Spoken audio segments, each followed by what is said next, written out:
welcome back to Automobilista 2, and welcome back, more importantly, to Road America for a kart IndyCar race. I say welcome back mostly for you. I've not left Automobilista 2 over the past few weeks since I got access to the new beta and was playing around so much with the Formula cars, the 80s and the 90s, especially those new high-tech Formula cars that they have. But I've wanted to explore some of the other stuff that I like so much, the kart IndyCars especially, and thought it'd be fun to do a little bit of a race tonight.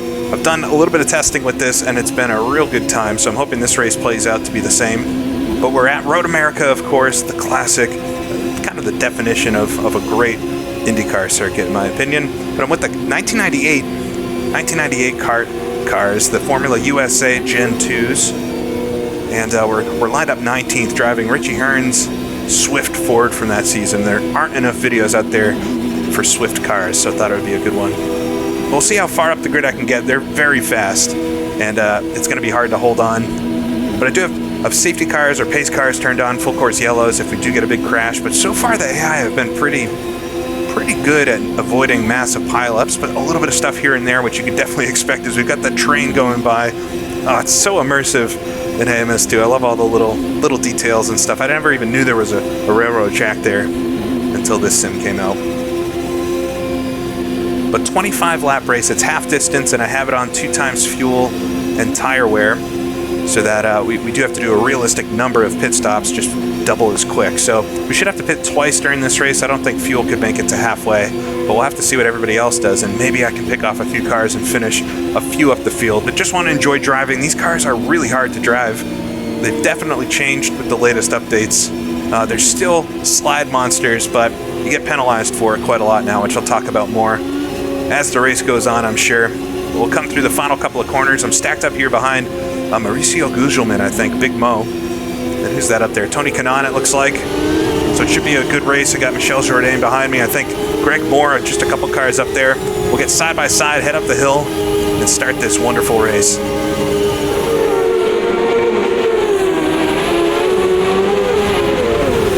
All right, away we go. Nice start there.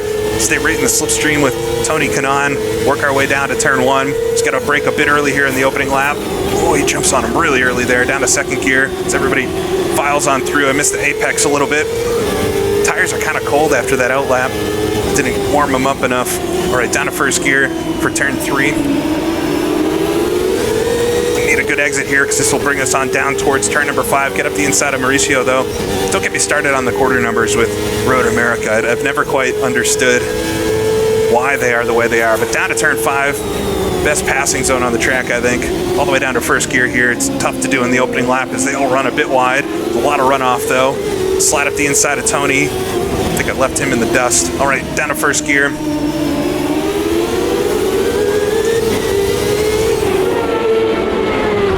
Be nice and smooth here. Don't want to wear out the tires. Tires are the biggest thing that I've noticed in doing some of these longer races. I don't know if AMS2 has always been this way, or if it's just because I've sat down and finally done a lot of long racing in this that I've noticed, but you have to take care of your tires. You hear about it all the time in real racing, whether that be Formula racing or IndyCar or NASCAR or anything, sports cars.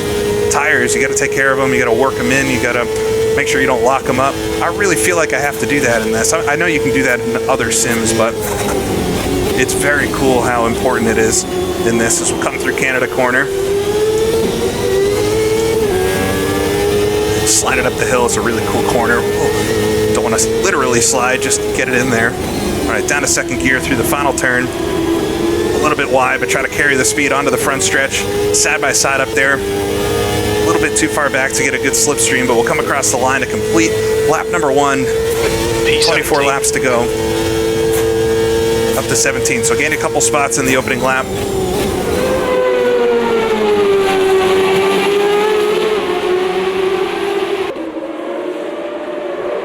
This is the excellent Skinpack, an AI set by Chrissy and Juice and all the other folks that do the great skins for Automobilista 2. And it's so awesome. Put all the real liveries on the cars. It adds a lot to it. There are more accurate things out there for as far as the cars modeling goes and things, but this does it for me. It has just enough with the real skins and everything to really complete the package. If we had a few more IndyCar tracks, I would love that for sure.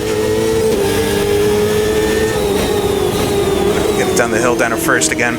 So you'll notice I've got a different camera view than usual. I wanted to show off a bit the shifter.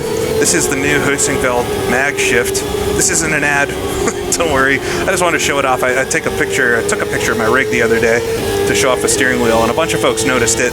And I'm not trying to hide it or anything, but wanted to show it off a little bit. It's a nice shifter. It's brand new from them, and the fine folks over there are so nice to me for some reason. I really don't know why. And they sent it to me. It's not not an ad or anything like that. Not a review video. I don't do gear reviews, and I made that very clear to them. But they're happy for me to use their stuff, and I'm more than happy to use it.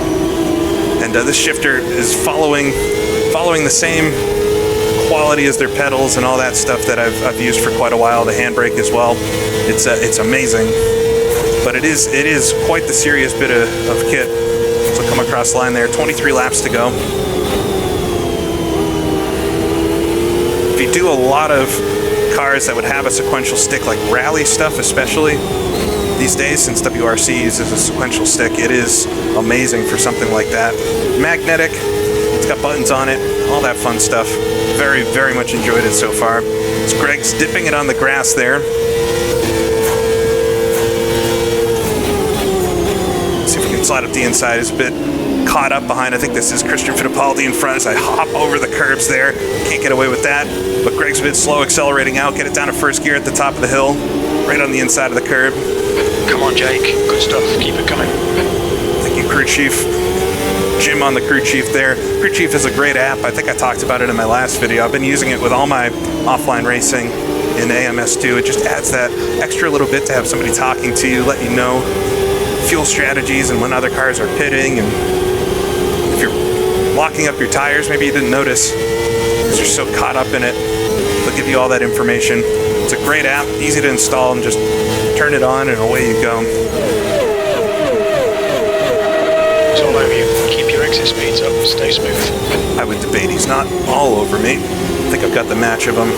It's a little bit of a train here, but the trains of cars now, they definitely still happen with the new AI, but they feel a bit more organic. Cars do get caught up behind each other in real life, and maybe it happens slightly too much in certain tracks and conditions, but maybe he is all over me. Greg Moore slides up my right side. Get it across the line up to sixth gear. I don't have anybody to slipstream with. I lost out a lot on that last corner, talking away here. Greg thinks better of it, backs out.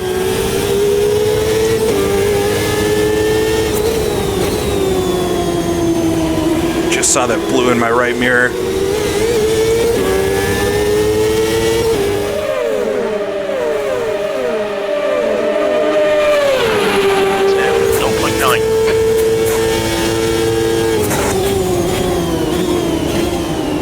Two in front make a bit of contact. I think it's Carpentier and one of the Penske's. Penske was not so good in 1998. Not like their normal selves. They kind of were brought back down to earth after their reign of the mid-90s, it seemed. This was a cool race too. I have to go back and watch it, but Dario Franchitti won it. One of the cool green cars. And what I remember it most for, I think this was the year Brian Herta had an accident at turn 5, and while stopped there, just after he stopped, and luckily just before the road crew or the safety crew got over to him, another car came flying out of nowhere and landed on top of him. And luckily everybody was okay, but it's one of those very scary incidents. I don't know how it happened. Let's run a bit wide through Canada corner. Doing all right on the tires so far, but you have to be really careful not to slide them too much. My left sides are being eaten up slightly more. Trying to get a nicer run here this time, but understeer. Out onto the outside curb. So we've gained 3 positions since the start. Take the inside line away from Greg, just in case he gets daring to send it up there.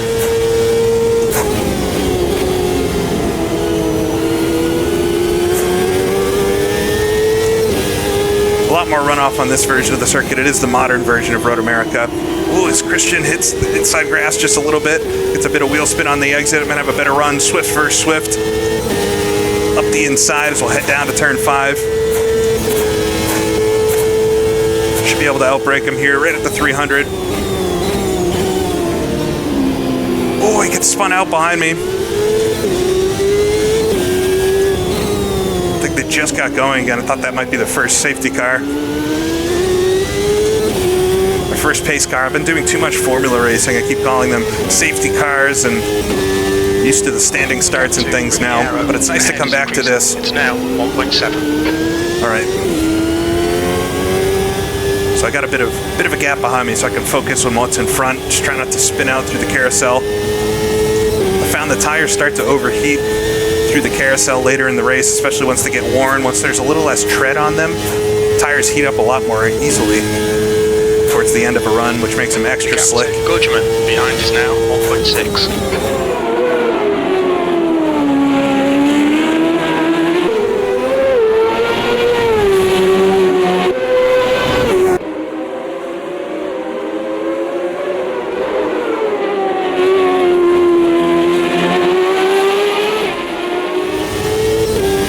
Into a bit of a hole here.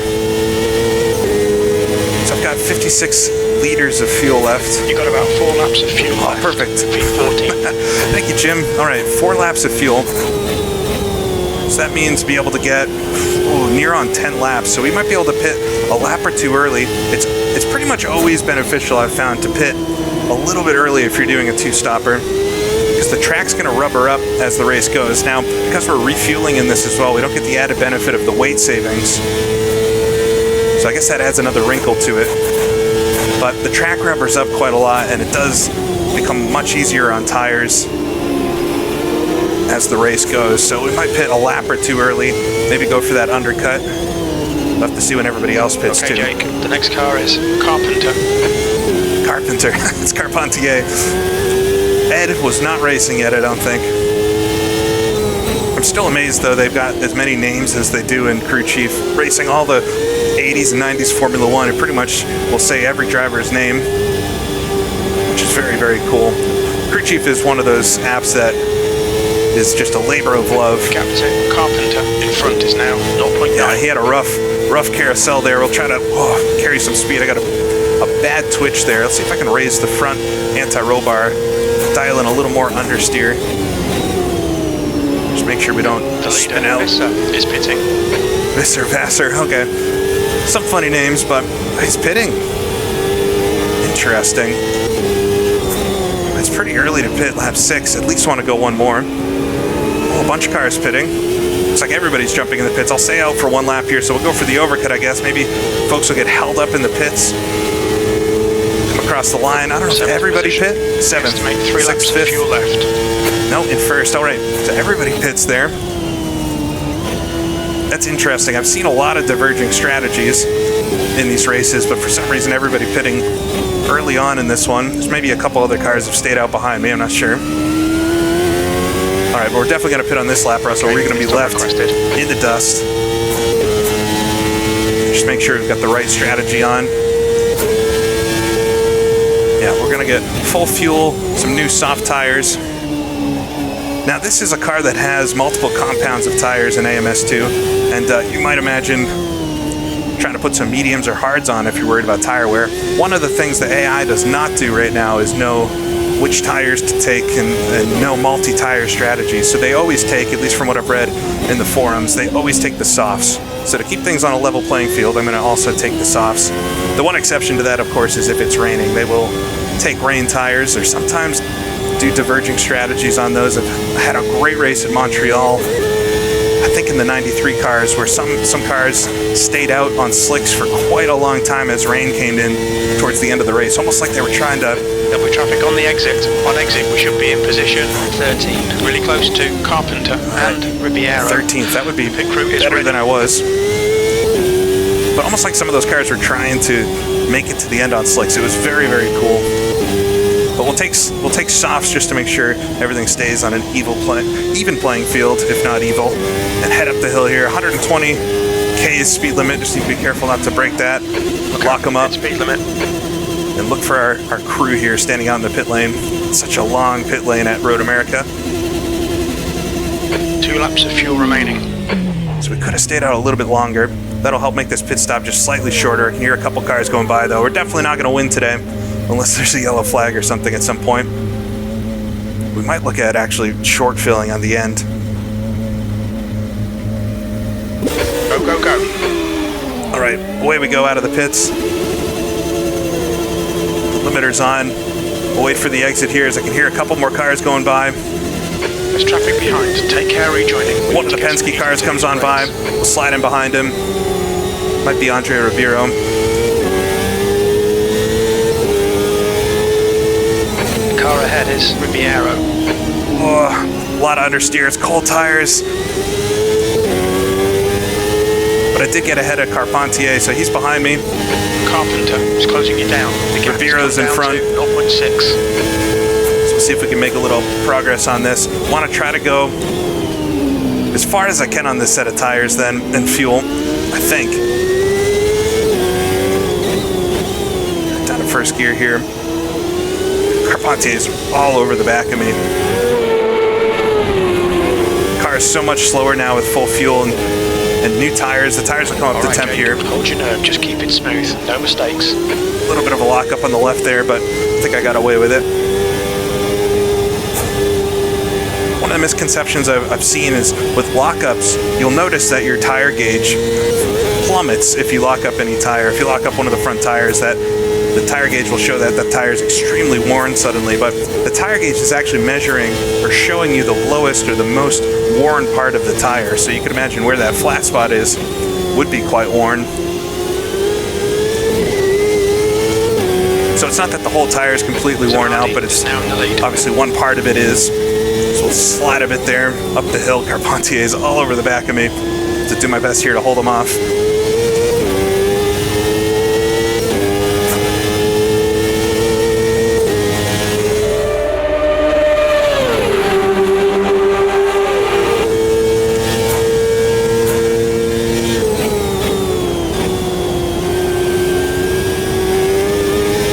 Holding onto the track there through the first corner. And I don't see anybody behind me suddenly. Oh, there he is. He's quite far back, so maybe a bit of side-by-side action behind me is going to give me a little bit of breathing room, and I can focus on trying to get back up to Ribeiro.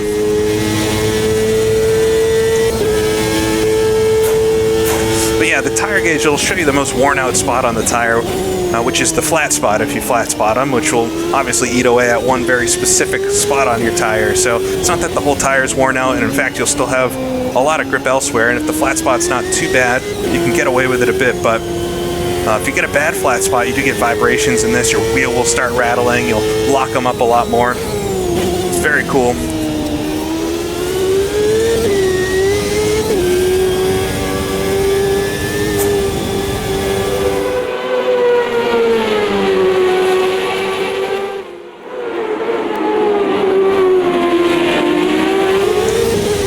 Been abusing my tire. Carpentier is all over me now. Had another lockup there. The lockups get a lot easier to happen. He's going to look up my right side. Down to first gear here. Keep it nice and tight on the apex. Slide a bit coming out of the corner. I have to think about when I could pit to make it to the end here.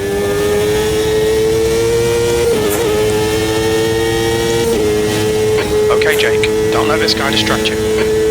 Try not to, but it's hard. The AI are very fast on the higher settings. I think I've got them on 112% here. I've upped the difficulty a bit as I've grown more accustomed to the sim and all its quirks and handling traits and things. And I've taken a lot of looking at some of the custom AI parameters and things.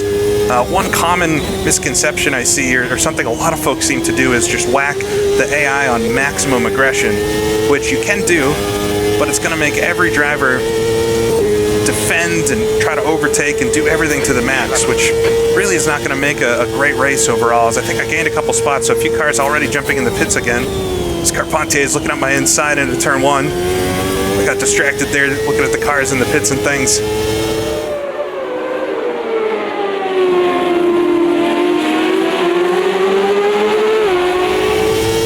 But maximum aggression, I think, adds to a detriment to the racing. I know folks want AI cars that are maybe going to try to overtake them more or defend more. The AI here I have on medium aggression, and medium doesn't mean that they're going to be necessarily less aggressive than max.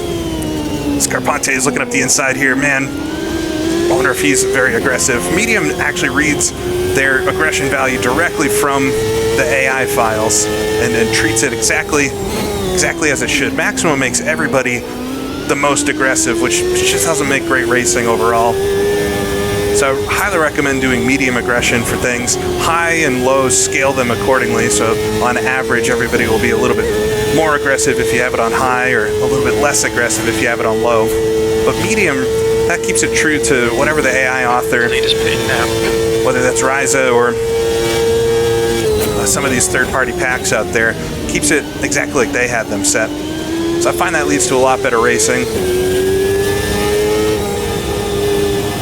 Jump up the hill here. Everybody's pitting now, and it's just about halfway, so we might actually make a three-stopper out of this. Just because the tires are wearing out so much. Carpentier is going to jump in the pits behind me. Ribeiro, I think, stayed out in front. So it's interesting, that first stop, everybody jumped in the pits immediately. 4 laps of fuel left, E4. 4 laps of fuel at 60 liters, so it takes 60 liters for 4 laps. It's got a car on my right side there. I think it's more. Or maybe it's Carpentier. I thought he jumped in the pits, but we were actually side by side down the front stretch. It takes 60 liters to go 4 laps, though.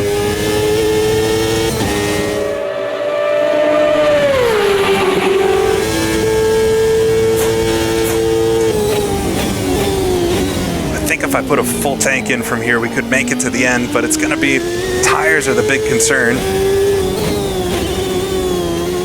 Lock up the left front again. I got a pit. Okay, pit stop requested. So I think we might try to go to the end from here. I'll fill it up again. I should have taken less fuel at that middle stop, but I thought it was going to be just a 3-stopper. I'm still going to try to make it a 3-stopper. I think we'll just be able to make it maybe. No, I got to do one more lap. We're going to do one extra lap here to see if I can make it just a single stop to get to the end. Of course, you'll be able to see if I actually calculated it right in my head as I'm going here. It's always easier. There'll be traffic on the exit. When we exit the pits, we'll be in P14 between Fittipaldi and Rahal. No, we're not going to pit this time. We'll pit next time. It's always easier to look back at it and calculate it when you're not trying to drive at the same time, but it's fun to try to do it off the top of your head. Adds to the different scenarios where the AI could outsmart you. Ahead. All right, they're pitting. We're going to go one more lap to see if I can actually stretch this thing to the end with one more stop. P3. That left front tire is very dead, though. Hopefully we don't blow it. 3 laps of fuel remaining.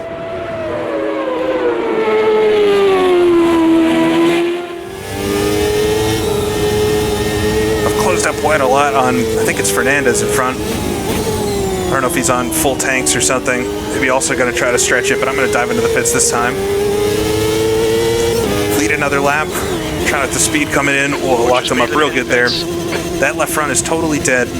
Another thing about the gauge is I've heard at 0 on the gauge, you're actually at 50% tire wear. Only 2 more laps. It's an interesting tire gauge. It's maybe leading to a lot of folks being confused about how it's actually working overall, or why you're feeling some of the things you do. But clearly the tire doesn't blow once it gets to 0. But it was very, very slick on that last lap out. We'll get it full of fuel here. All done. Go. All right, get it back out onto the track. We'll see where I come out. Cycle out. I'm in 6th right now. 7th. Come on. Wait for the end of the pit lane. There it is. There's Ribeiro. Oh, we got the Miller Lite car. I think it's Bobby, right? Final season in 98, thereabouts. The guy in front is Rahal. The guy. Oh, he is the guy, all right. Try to chase down Rahal then around Road America. It's kind of a dream. Is getting closer. The gap is now 0.8. Oh, I was able to jump Andre Ribeiro through the pit stop and Carpentier. All right, I need to be really nice to this set of tires if I'm going to actually make it to the end on them. As we get out onto the grass, exactly the opposite of what I need to do here. Ribeiro's going to take a look at me then. But it might be worth, although I'd love to challenge, we'll try to keep him behind me, but if he gets in there, I'm just going to let him go because I think he's going to pit again. or I wouldn't be surprised if he does. It's not really in the natural way of thinking for a racing driver to let somebody go, though. It's a tough thing to do, but sometimes the race requires it. No mistakes.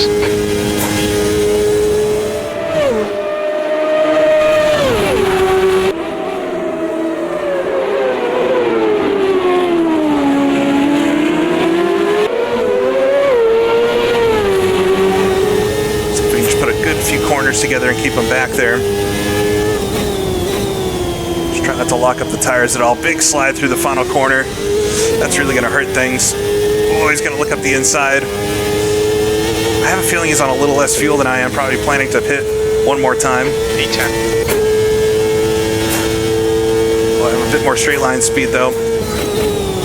He's going to sneak it in there, throw it through turn one. Keep it around the outside. There we go.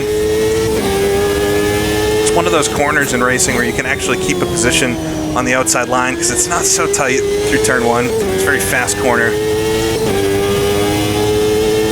So these cars are fun around here. Like I said, I had done one of these races a few nights ago and it was such a good one. I wish I had recorded it, but I didn't, of course. But I have tried these again on the ovals, and I will say the AI is so much better than it used to be on the ovals. So Rapiro's taking a look up the inside again. Ooh, gonna have it coming together there a little bit. I really squeezed him.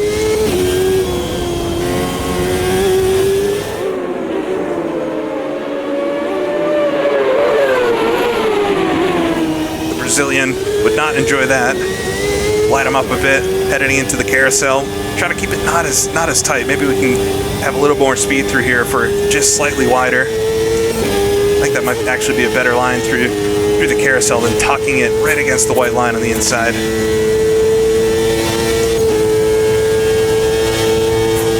But yeah, I have tried these around the ovals, and it is much better, especially around like Fontana. I haven't tried the short tracks yet. Much better around Fontana. The pack isn't so packed up anymore, and they do pit at a realistic time. And especially once you get through the first pit stop, it starts to spread out a bit. But it's still not quite there for the oval racing, I don't think. It's still a little bit too much of a pack race, and there's a couple issues with it. One of the issues is that the AI don't actually change their engine performance based on how fast that specific AI is rated. They maybe do a poor job at explaining this. But obviously some AI are going to be faster than others. You know, Bobby Rahal here is going to be quicker than Michel Jourdain towards the back or something. That's to get them to have some sort of realistic spread of the field. Well, that doesn't actually affect their engine power. Just keep it smooth, no mistakes. And their ultimate top speed, it really only affects their cornering speed. So on an oval, where things are nearly flat out, you end up with all of the cars being very similar speeds. And a lot harder for the AI to differentiate themselves. As Rapiro's going to look up the inside there again, get pushed out onto the grass. Barely holding on to this right now. Just trying my best not to lock it up. I do a little bit there.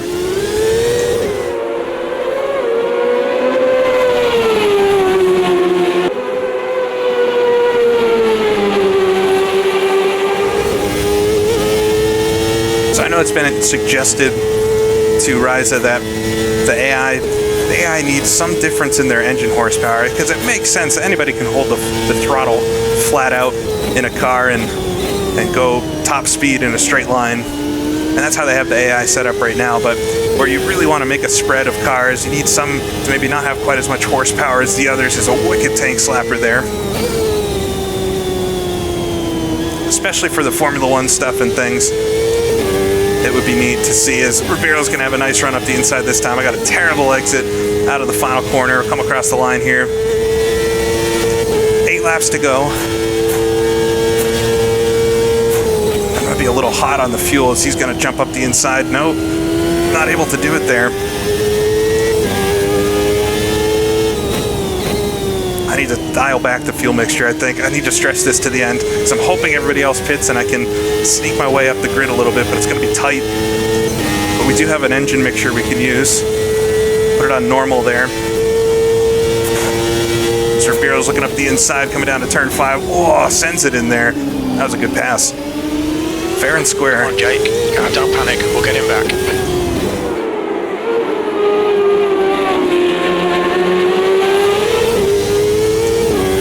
Fair pass that one up the inside into turn 5. Maybe should have blocked that inside line a bit better, but we've got it dialed back a bit. I need to save just a little bit of fuel. I think I'm just a few liters short right now to make it the rest of the way. Ooh, he gets a bit loose through the carousel, lights him up on the exit. I've done that. We'll get him back. There we go. Good work, mate. Keep it up. A pure skill pass, that one.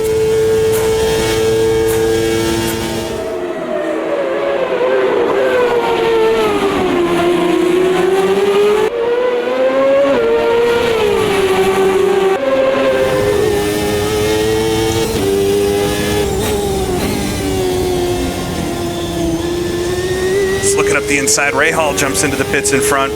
All right. Rahal in front is pitting. This is my time to try to stretch it to the end on fuel. See if we can actually get a much better result because of fuel strategy. Ribero's right on the inside of me this time. Just not able to hang it in there. The last few laps he's been all up on the inside. He's just not able to actually get the pass done.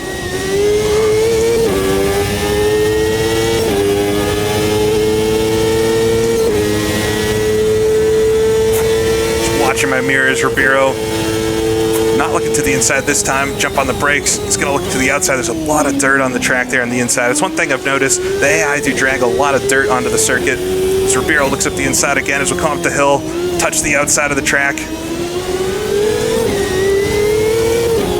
Oh, he's going to sneak it around the inside there again.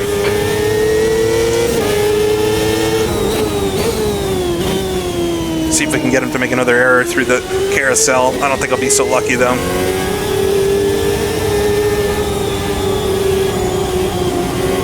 Fernandez is pitting from position 24. He should come out close in front of you. All right, we're gonna have some lap traffic then. Get through the carousel or the kink there. Flat out. 6th gear.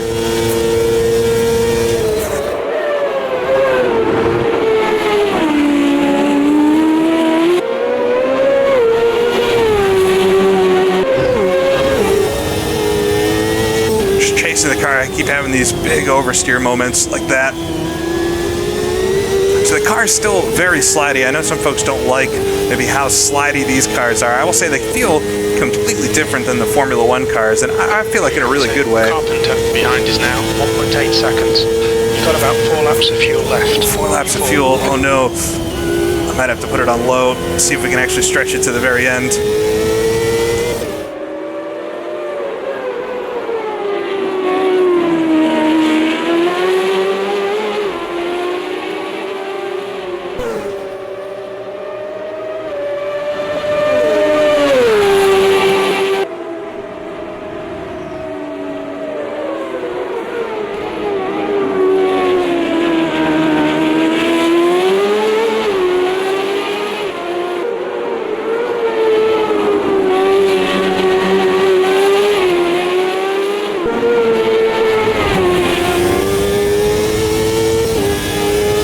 Wasn't going to be able to push that middle stint any longer. The gap to Ribeiro ahead is increasing. It's now 1.2. But I will say these cars give you a great sense of tire feel, and although they are quite slidey and bounce around a bit, they're so much heavier than the Formula One cars of the period that it's really interesting to drive them side by side. I quite like how they feel. They're very fun to drive, if nothing else. And the leader, Andretti, is pitting. As an experience, this whole thing is just catered towards fun for me. That's why I'm just constantly doing races in this lately. All right, Andretti's in the pits. I think Ribeiro is going to need to pit here soon. He did go a bit longer than everybody else, but there he goes, diving in the pits. All right, we're going to stay out. Let's see what I have at the line. So I'm at 50 liters right now coming up the hill. So just under 50 liters as we cross the line. Three laps of fuel remaining. Saying 3 laps of fuel. I'm in the lead though. We'll have to maybe lift off the throttle a bit more and try to save some fuel Scott Dixon style. Might be too little too late though.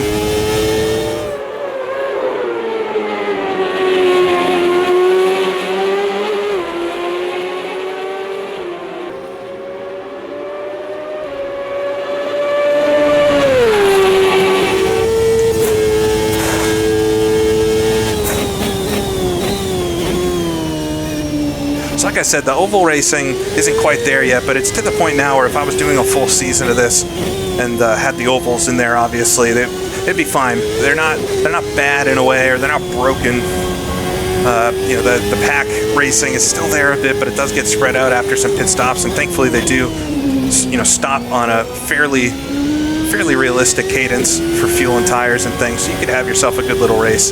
But the sliding and things, although I said I like it around the road course, or it feels good anyway, fun to drive. Oh, as we get out on the grass there, my God. Fun to drive, except for moments like that. It's quite scary. But it's less fun for me to drive on the ovals. I just feel like it's so slidey, and it's hard to understand what the car is doing. You never have that moment on ovals where the car is going to swap ends on you. And I feel like if you see crashes from these cars in that time period, in the late 90s on an oval, they almost always go into the wall backwards.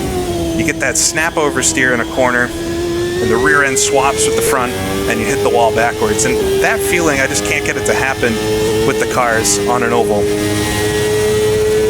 The gap behind is now 4.0 seconds. You're now in the lead. All right, we're only 4 seconds ahead. Yeah, we're going to be running on fumes. We're going to leave it to the bitter end, though. See if we can stay ahead of whoever's in second, but I'm down on power now. I'm running lean engine mixture, trying to burn as little fuel as possible.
Second gear for Canada corners, trying to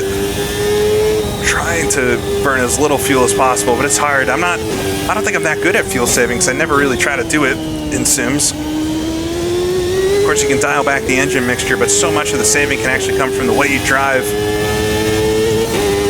All right, we'll come across the line, so we're just over 10 fuel for this lap.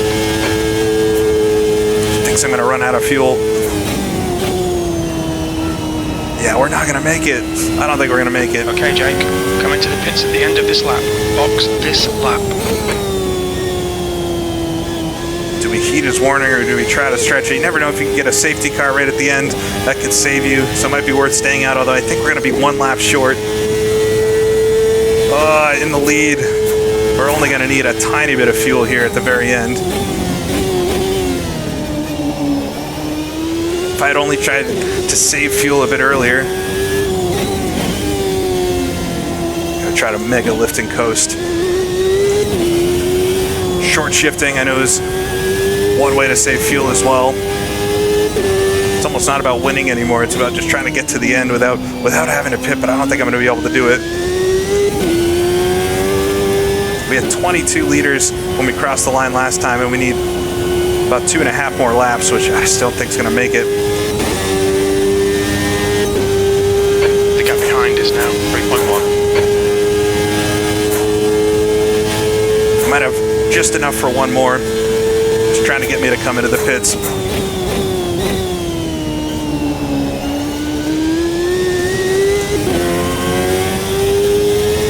I should have just enough fuel to get around one more time. Definitely gonna do. Might catch that safety car or something. I don't know.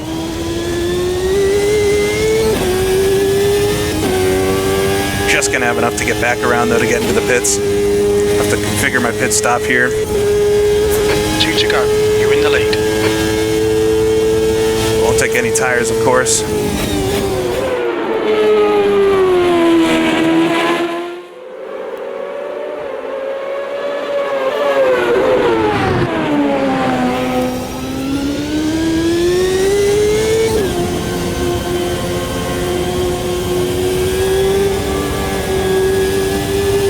tried saving as much as I can. Dario's right behind me now, though, or one of the cool green cars, either him or Paul Tracy. So we're coming around. I have just enough fuel to get into the pits, I think. 2.5 liters is actually going to be quite close here. 2 liters remaining.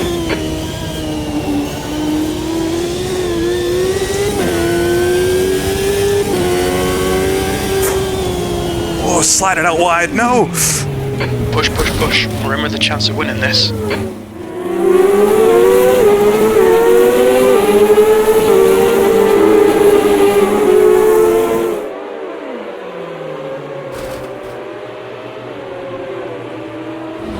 can't fix that suspension, mate. That's your day. My God.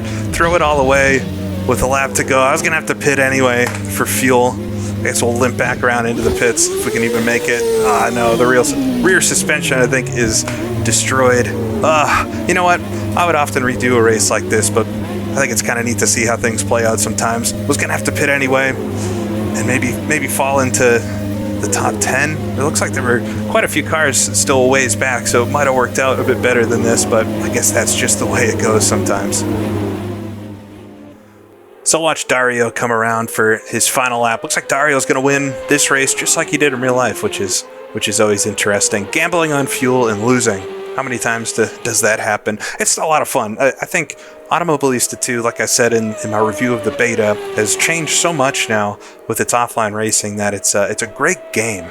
It's a great racing sim, but I think it's bringing a little bit more of that game into it that I felt like it's been missing for so long in some of these sims. You can have full races, and yeah, here or there the AI don't do the most realistic things sometimes. They'll have weird accidents, they'll do weird pits like we saw in the first stint of this race, but overall I think it presents itself well and is just a ton of fun. So I hope you enjoyed this, something a little bit different. It didn't quite work out the way I wanted it to, but that's the way it goes sometimes. You can't win every race, but I had fun doing it nonetheless. So this is GP Laps. Thanks for watching, and I'll see y'all again next time.